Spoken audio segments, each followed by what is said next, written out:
Meron na naman akong bagong mga rare coins sa kalam dyan. Meron na naman ako ngayong bago na rare coins, kaya lang 10 coins ulit siya, 10 peso coins. Kaya lang ito, dalawa na yung 10 peso coins ko.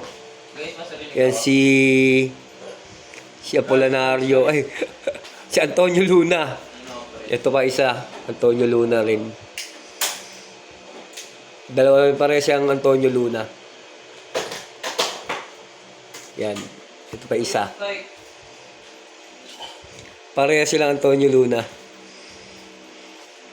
Nasa loob na si Aiso. Ito yung kabayo yung nasa likuran niya. Yan, kabayo. Nice one. Kabayo rin, kabayo. Yan. Kumain ng bala. Kabayo. Baka mayroon interesadong bumili ng isa. Benta ko lang sa'yo. 1K. 100K. Pag interesado ka, PM mo na lang ako. Ibar.